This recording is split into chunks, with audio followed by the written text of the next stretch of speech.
பஞ்சு முறுக்கு மந்த்ரா கடலை எண்ணெயில நானே பண்ணுது. ஒரு சேலஞ்ச், உங்களால இந்த மாதிரி முறுக்கு செய்ய முடியுமா? மந்த்ரா கடலை எண்ணெயில முறுக்கு செஞ்சு பாருங்க. ஓகே. அமெரிக்காவுக்கு தாகம் எடுத்தால் அது பல நாடுகளை தண்ணி குடிக்க வைக்கும். அந்த அளவுக்கு சர்வதேச அரசியலில் அமெரிக்காவின் ஆதிக்கம் உள்ளது. அரசியலில் மட்டுமன்றி பல நாடுகளின் பொருளாதார ஏற்ற இறக்கத்தையும் அமெரிக்கா மறைமுகமாக முடிவு செய்கிறது.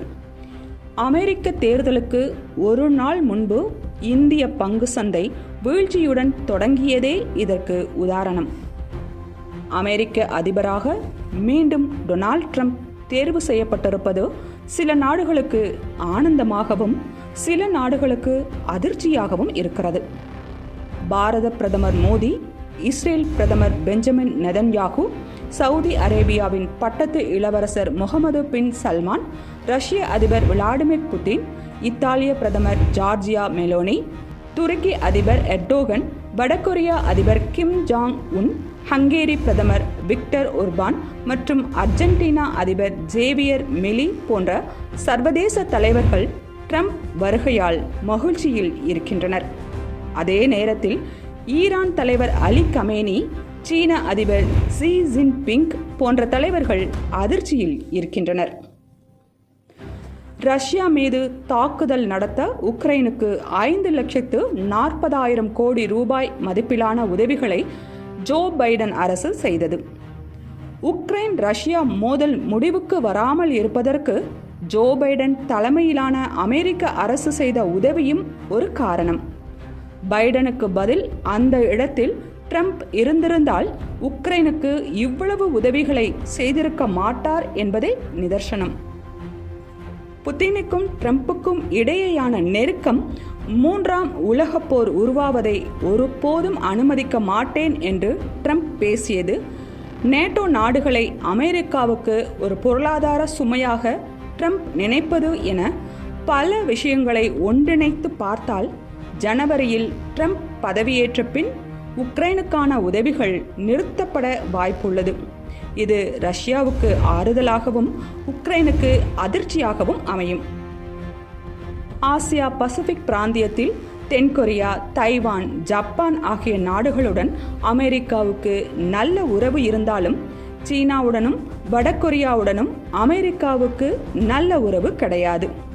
2017 வடகொரியா நடத்திய ஏவுகணை சோதனை அமெரிக்காவுக்கு கோபத்தை ஏற்படுத்தியது. இதனால் இரு நாடுகளுக்கும் இடையே வார்த்தை போர் வெடித்தது. வடகொரியாவை மொத்தமாக அழித்து விடுவேன் என்று 2017 செப்டம்பரில் ட்ரம்ப் எச்சரிக்கை விடுத்தார்.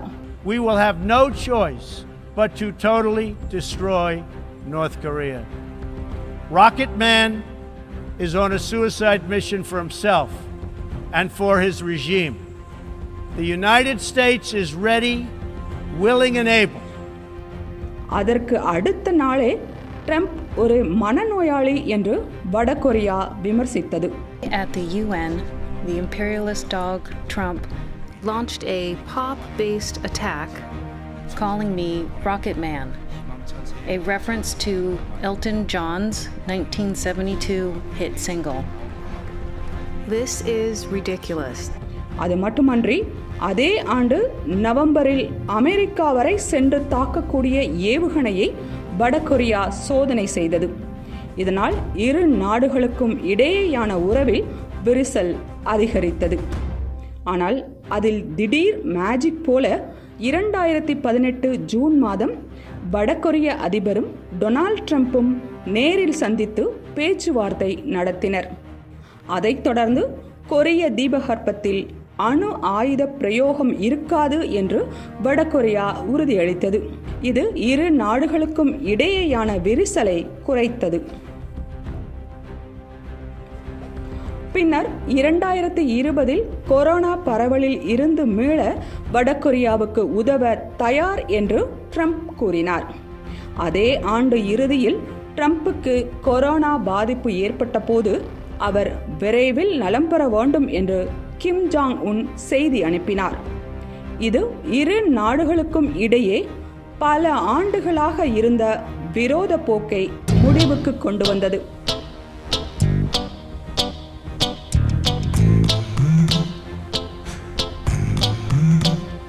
ஆனால் அது பல நாட்களுக்கு நீடிக்கவில்லை.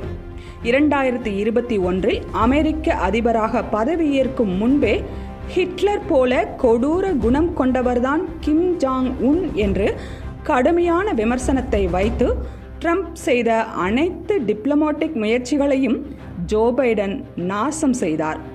அதைத் தொடர்ந்து இரு நாடுகளுக்கும் இடையேயான விரிசலும் அதிகரித்தது. இப்போது மீண்டும் ட்ரம்ப் அதிபராவதால் வடகொரியாவுடனான நட்புறவை மேம்படுத்துவார் என்று எதிர்பார்க்கப்படுகிறது. அப்படி நடந்தால் அது வடகொரியாவுக்கும் சீனாவுக்கும் இடையேயான உறவில் விரிசலை ஏற்படுத்தும். இதனால் சீனாவுக்கு அமெரிக்கா செக் வைக்க முடியும். இது சீனாவுக்கு இப்போதே சோகத்தை ஏற்படுத்த தொடங்கிவிட்டது. உக்ரைன் ரஷ்யா போரை போலவே இஸ்ரேல் ஈரான் மோதலும் உலக நாடுகளுக்கு கவலையாக இருக்கிறது. அமெரிக்க அரியணையில் ட்ரம்ப் அமர்ந்ததும் ஈரான் மீதான தாக்குதல் தீவிரமடையும் என்று எதிர்பார்க்கப்படுகிறது. இஸ்ரேல் உடனான மோதலை கைவிட மறுத்தால் ஈரான் தலைவர் அலி காமேனி கொல்லப்பட்டாலும் ஆச்சரியப்பட ஒன்றுமில்லை. பதவியில் இல்லாத நேரத்திலேயே இஸ்ரேலுக்கு தாராளம் காட்டிய ட்ரம்ப் இப்போது என்னென்ன செய்வார் என்பதை விவரிக்க தேவையில்லை. ஈரானுக்கு ஆதரவாக இருக்கும் ஹமாஸ், இஸ்புல்லா, ஹவுதி போன்ற ஒவ்வொரு ஆயுத குழுவும் வரும் ஜனவரிக்குள் படிப்படியாக சரணடையும் அல்லது மாண்டு மடியும் என்பதே பலரின் கணிப்பு. அமெரிக்காவும் ரஷ்யாவும் காண்போர் கண்களுக்கு இன்று எலியும் பூனையுமாக தெரிந்தாலும் முதல் உலகப் போரிலும் இரண்டாம் உலகப் போரிலும் இரு நாடுகளும் ஒரே அணியில் இருந்தன. இப்போது மீண்டும் அந்த கூட்டணி உருவாகி அதில் பாரத பிரதமர் மோடி, இஸ்ரேல் பிரதமர் நெதன்யாகு ஆகியோரும் சேர்ந்துவிட்டால் விஸ்வ குருவாக இந்தியா உருவெடுக்கும். ட்ரம்ப், மோடி, புதின், நெதன்யாகு ஆகிய தலைவர்கள் ஒன்று கூடினால் அது மூன்றாம் உலகப் போர் உருவாகாமல் தடுக்கும். இதனால் உலகில் அமைதி நிலைக்கும்.